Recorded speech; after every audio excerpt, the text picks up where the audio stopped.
안녕하십니까. 지저스 메디cal 센터 조영훈 목사입니다. 여러분의 가정에 부모와 자녀의 관계는 어떻습니까? 자녀들은 독립적인 삶을 살고 있습니까? 그래서 오늘 이번 시간에는 마음에 드는 여자를 만날 수 없어서 부모로부터 독립할 수 없어요 라는 제목으로 우리의 삶을 살펴보고 그 대안을 마련하는 시간을 갖고자 합니다. 네, 오늘 이 문제에 대한 호소 문제를 읽어드리겠습니다. 마음에 드는 여자를 만날 수 없어서 부모로부터 독립할 수 없어요. 저는 32살의 건강한 남성입니다. 부모님과 매우 좋은 관계를 유지해오고 있으며 부모님께서 생활비와 용돈을 받고 계시며 나름대로 독립적인 삶을 살아가고 있습니다. 그런데 저는 배우자가 될 여자를 만나지 못해서 결혼이 지연되고 있습니다. 그 결과 부모로부터 완전한 독립을 하고 있지 못하고 있습니다. 제가 여자를 만나지 못하고 있는 이유는 2년 전에 사귀던 여자와 버금가는 그런 여자를 만날 수 없기 때문입니다. 2년 전 사귀던 그 여자는 나와 갈등은 다소 있었지만 착하고 내 마음을 잘 알아주었기 때문입니다. 그런데 지금 만나는 여자들은 어떤 이유 때문인지 몰라도 마음이 가지 않습니다. 제가 새롭게 만나는 여자에게 마음을 줄 수 있어야 결혼도 하고 독립도 할 수 있는데 그렇게 할 수 없어서 고민이 많습니다. 목사님, 제가 어떻게 해야 되나요? 네, 이러한 호소 문제입니다. 네, 그러면 이러한 호소 문제에 대해서 우리가 상담적인 접근을 할 때 상담의 목표는 만족스러운 결혼을 하는 것이고 부모로부터 독립하는 것입니다. 자, 그러니까 오늘 사례자도 만족스러운 결혼을 하기를 원합니다. 그러나 지금 여기서 말하는 만족스러운 결혼은 객관적으로 봤을 때 타당한 그런 만족스러운 결혼입니다. 그런데 이제 내담자는 2년 전에 사귄 여자와 같은 사람을 만날 수 있을 때 가능하다라고 생각을 하고 있어요. 즉, 내담자는 그런 것을 만족스러운 결혼이라고 생각하고 있는 거죠. 그래서 그 사람은 어떤 사람이냐? 착하고 마음을 잘 알아주었던 사람. 그런 사람을 만날 수 있을 때 자신은 만족스러운 결혼을 할 수 있다. 이렇게 생각하는 거예요. 그러면 착하고 마음을 잘 알아주었던 사람은 도대체 어떤 사람일까? 이건 주관적인 것이거든요. 그래서 이 부분은 객관적으로 우리가 살펴봐야 되고 그것에 대해서 의구심을 갖고 궁금증을 가지고 이 내담자의 그러한 호소 문제를 우리는 들을 수 있어야 합니다. 그래서 이 내담자의 이러한 주관성을 아무튼 발견해서 이 주관성을 수정하여 이분이 결혼할 수 있도록 도와주어야 합니다. 또한 그리하여 부모로부터 독립이 되어야 하는데 오늘 호소 문제에서 독립이라는 그 말을 3번 정도를 사용했습니다. 왜 내담자는 독립이라는 말을 자꾸만 사용할까? 혹시 독립을 하기 싫어하는 것은 아닐까? 이런 문제를 우리는 염두에 두고 이러한 사례를 들어야 합니다. 다시 말하면 오늘 우리의 가정에서 우리의 신앙생활에서 우리의 교우들과 우리의 또 가정에서 식구들이 어떤 문제를 호소합니다. 그럴 경우에는 그냥 막연히 듣는 것이 아니라 이와 같은 접근을 통해서 글을 써놓고 무엇을 원한다 짚어보면서 이런 방식대로 접근해 들어간다면 오늘 우리의 삶 속에서 상담이라는 문제가 토착화되고 정착될 수 있는 기회가 될 수 있다는 내용입니다. 자, 이런 관심을 가지고 이렇게 내담자의 이야기를 듣고 관심을 가지고 우리들의 지체들의 말을 듣고 관심을 가지고 우리의 가족들의 이야기를 듣습니다. 자, 그렇게 들었을 때 상담한 결과 심리학적인 해석이 나오게 됩니다. 분석한 결과 어떤 결과가 나오느냐? 이러한 사례는 엄마를 욕망하고 있다라는 이제 결과가 나온 겁니다. 그 다음에 우리가 문제를 제기했던 것처럼 독립을 원하고 있지 않다. 나는 자꾸만 독립을 원하고 있어요. 라고 이렇게 3번 정도를 반복적으로 얘기했지만 오히려 예상처럼 결혼을 원하지 않는다. 결혼을 원하지 않고 집에서 엄마를 욕망하기를 원한다. 다시 말하면 엄마를 이성적인 성애적 대상으로서 욕망하기를 원한다. 그런 사람이 오늘 만족스러운 결혼을 하기를 원하고 대상이 없어서 나는 결혼을 못합니다. 정말 나는 독립을 하기를 원합니다. 이런 호소를 하는 것입니다. 자, 이런 경우 우리의 신앙생활에서 우리가 얼마나 주변 사람들의 아니면 나의 이런 호소 문제를 우리 스스로가 쏟고 있는가? 우리는 우리의 호소 문제들을 얼마나 접근하지 못하고 주변을 맴돌고 있는가 하는 문제를 우리가 뼈저리게 느낄 수가 있는 대목입니다. 자, 그럼 이러한 심리학적인 해석할 수 있는 근거는 어디에서 나왔는가? 첫째, 배우자의 정체성을 알게 되었다는 것입니다. 분석을 해보니 배우자를, 미래의 그 배우자, 원하는 배우자 그 속성이 뭔가라는 것을 찾았다는 내용입니다. 또한 이 내담자가 독립에 대한 의지가 없다라는 것을 확인했습니다. 상담한 결과, 이러한 결과를 얻고서 이분은 엄마를 욕망하고 독립을 원하지 않는다.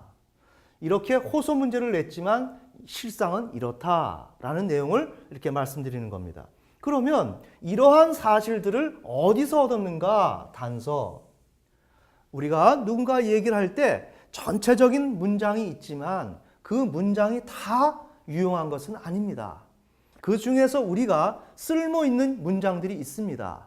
그런 것을 우리는 포착할 수 있는 능력이 필요하고 그런 이야기들을 예의주시해서 듣고 그것을 단번에 해석이 안 된다면 두고두고 왔다 갔다 하시면서 생각해 보시면서 그 문제를 찾아 들어가는 것이 삶 속에서 상담입니다. 아멘. 네. 자, 그 단서가 될 수 있는 내용이 뭐냐? 나는 착하고 내 마음을 잘 알아줄 수 있는 여자를 만나기를 원하는데 그러한 여성을 만날 수 없어서 결혼할 수가 없어요. 그래서 독립할 수가 없어요. 이 말을 했다 이거예요. 이거를 이제 상담자는 저는 단서를 잡고 이 문제를 파고 들어가는 겁니다. 자, 이렇게 되면 잘 알아줄 수 있는 것, 내 마음을 잘 알아줄 수 있는 것, 이거는 뭐예요? 나의 필요를 잘 알아주고 채워줄 수 있는 것. 자, 필요를 채워준다는 건 뭐예요? 능력, 힘.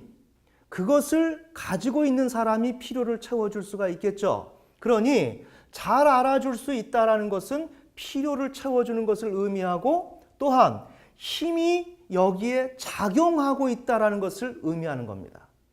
즉, 내담자가 여성을 원할 때 그 여성에게는 자신을 잘 알아주는 여성이어야 하는데 그 여성 안에는 이러한 힘이 작용하고 있다는 것입니다. 이해가 되시죠? 자, 이렇게 되면 잘 알아줄 수 있는 여자 이렇게 나왔습니다. 잘 알아줄 수 있는 것은 힘이라고 얘기했고 그 다음에 여자가 나왔다면 여자는 대상이지요. 그러면 이것을 하나로 묶어보면 힘 플러스 여자 대상이 되죠. 자, 힘 플러스 여자 대상은 바로 2년 전에 자신을 만족을 주었던 그런 여성이었죠.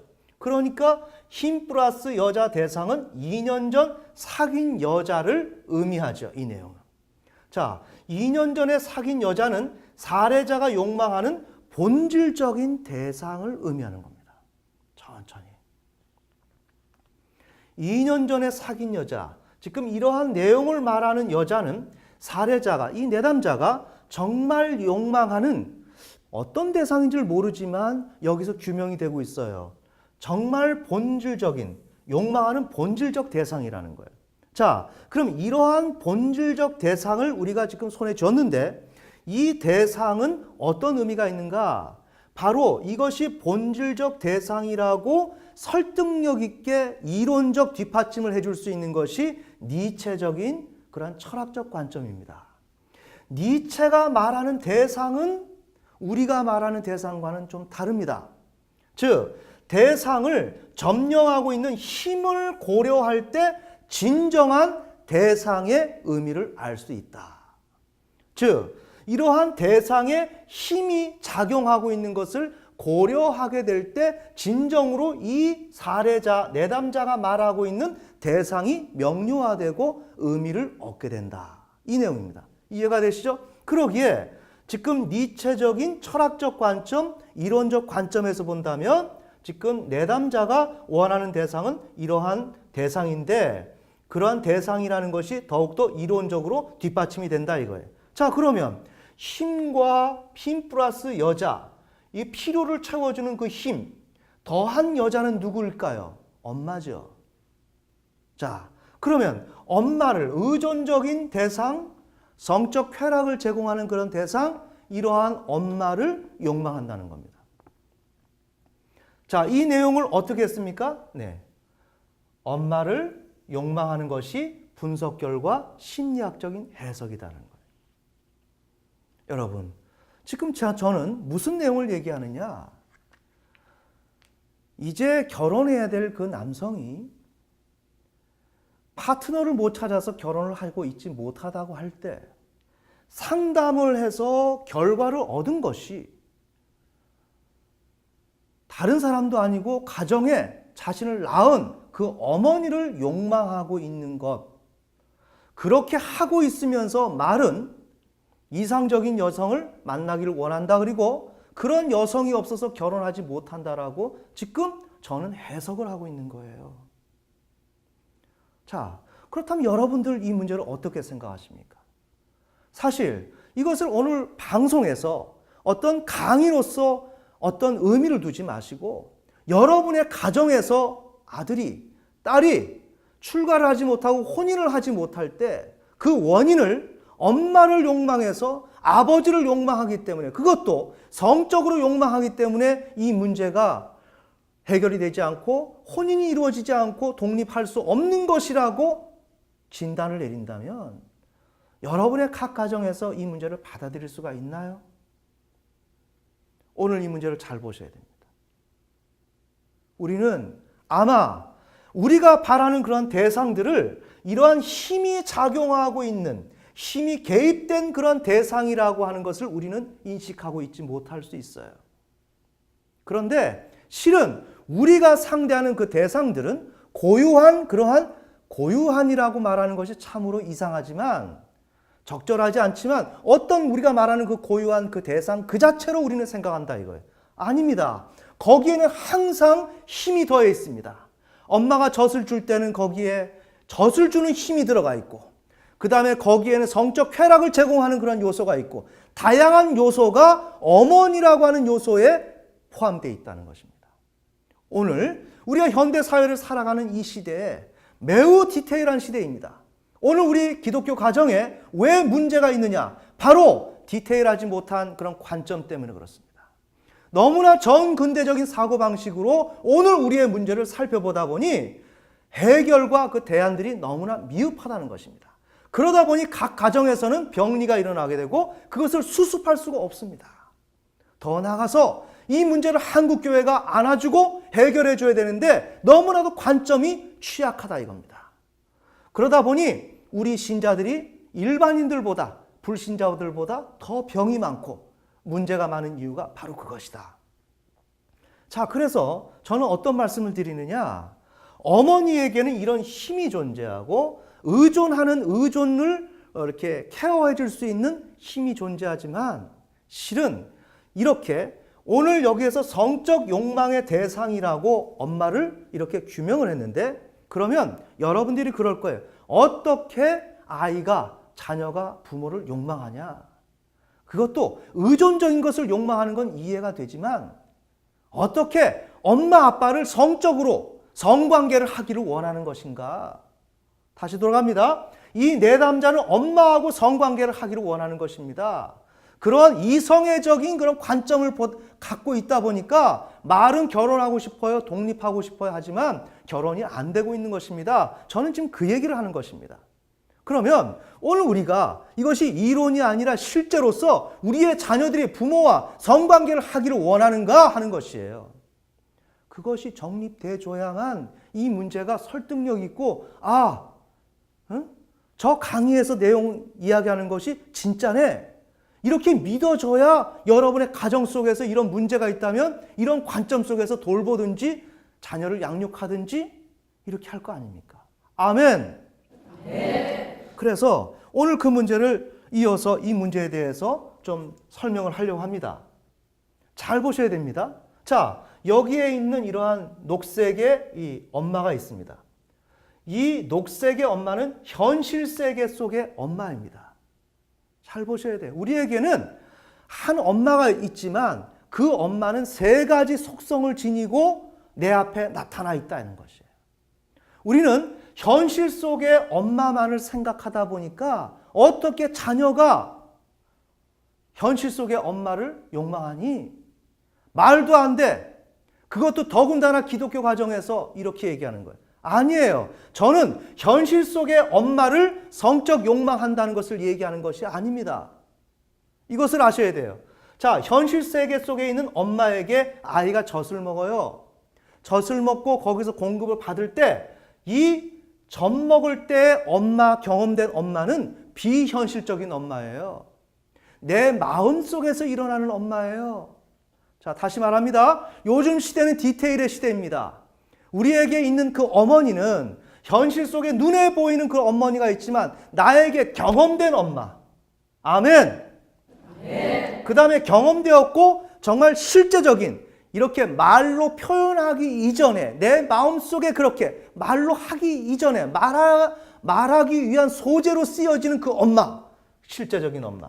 그런데 이 엄마는 어때요? 힘을 가지고 있는 엄마. 그냥 이렇게 목석처럼 있는 엄마가 아니라 힘을 가지고 있고 에너지를 공급할 수 있는 젖가슴을 가지고 있는 엄마. 힘이 적용된 엄마죠.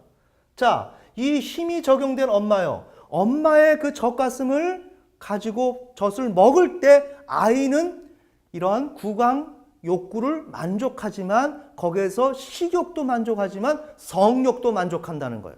그래서 아이들이 젖을 띠고 나면 이유식을 하게 되는데 이유식으로 젖을 먹어야 될 건 먹었지만 계속 손을 빤다 이거예요. 손을 빠는 것은 뭐예요? 쾌락. 내 입술과 이 구강에서 쾌락을 느꼈던 것을 이유식으로는 채워질 수 없으니까 숟가락으로 떠먹으면 만족할 수 없죠. 그러니까 손을 빠는 거죠. 즉 우리는 젖을 먹을 때 엄마의 젖가슴에서 먹는 것에 대한 만족도 있지만 성적 쾌락이 따른다. 그러기에 성애와의 원인이다 이거예요. 우리 어머니가 그 다음에 이렇게 될 때 이것이 오이디푸스 컴플렉스 어린 시절에 쭉 지나가다 3, 4, 5, 6세가 넘어가면 아이들이 자유행위를 해요. 이렇게 자유행위나 성애에 대해서 알게 될 때 이렇게 억압된 것들이 이렇게 활성화되고 다뤄지게 될 때 이것의 근원은 뭐예요? 근친상간적인 요소를 가지고 있는 거예요. 즉, 이 아이가 어머니의 젖가슴에서 젖을 먹을 때 이 아이는 잘 모르지만 어찌됐든지 모티브는 뭐예요? 엄마의 젖가슴이에요. 그로부터 시작해서 우리의 사랑이 성적 쾌락과 충동이 발현되고 그것을 지속적으로 인간은 만족하기 위해서 나간다 이거예요. 그러기에 엄마는 근친상간의 법에 저촉될 수 있는 그런 대상이다. 또한 우리 아이들이 상상하는 그 세계 속에서 다루고 있는 엄마다. 자, 이 엄마를 우리는 젖대기를 통해서 잃어버려요. 다시 만질 수가 없어요.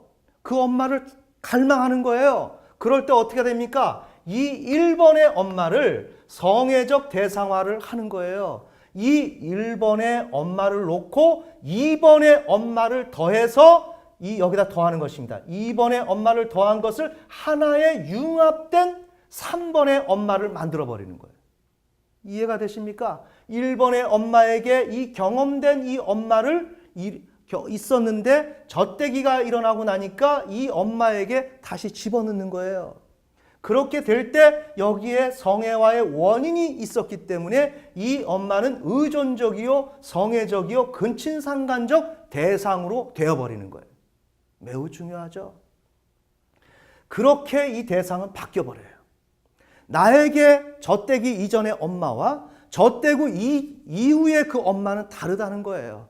이러한 속성이 변경된 엄마예요. 그런데 그 엄마를 통해서 만족을 추구해요? 실패를 합니다. 실패하면 이러한 실패된 이 문제를 엄마 내부에서는 지속적으로 해결할 수가 없어요. 그러니 어떻게 합니까? 이제 새로운 대상을 향해서 이것을 집어넣는 거예요. 이 요소를, 이번적인 엄마를. 그러니까 이것이 학교 다닐 때 친구가 될 수 있고 애인이 될 수 있고 오늘 사례에서는 2년 전에 만난 사귀었던 그 여성일 수가 있죠. 거기에다가 이러한 어머니를 넣은 거예요. 그래서 융합된 이런 존재가 나왔어요. 여기에서 만족을 주었어요. 어떤 만족? 내 마음을 잘 알아줄 수 있는 만족을 주었던 것이에요. 그러나 거기에서 일이 잘 풀려지지 않았어요. 풀려지지 않음으로 인해서 또다시 미래의 배우자를 지금 물색 중에 있는 거예요. 이해가 되십니까? 자, 제가 말씀드리는 건 정말 이 사례에서 제가 결론으로 이끈 것은 이 내담자가 엄마를 성적 욕망, 의존적 욕망 이런 것으로 갈구하면서 엄마에게 머물러 있기를 원한다라는 것을 제가 지금 결론으로 제시한 거예요. 그렇게 했을 때 과연 엄마를 자녀들이 성적으로 욕망하면서 이성애적인 대상으로 생각하면서 장가 가야 될 사람이 새로운 여자를 안 만나고 엄마 사랑에 빠져서 집을 안 나가고 지금 결혼을 안 하고 있다는 것을 얘기하는 거예요. 거기에 대한 타당성을 얘기한 것입니다. 그런데 그 타당성이 먹혀 들어가지 않고 설득력을 잃어버리는 이해가 뭐냐? 우리는 현실 세계 속의 엄마가 우리의 전체적인 엄마로 인식하기 때문에 그러한 문제가 생긴다는 거예요. 엄마가 욕망의 대상이 될 수 있다는 사실을 오인케 한다는 거예요. 오늘 현실 속에 있는 이 엄마가. 그러나 이 엄마는 2번의 엄마를 통해서 3번의 엄마로 재창조가 일어난다는 것을 지금 제가 말씀드렸어요.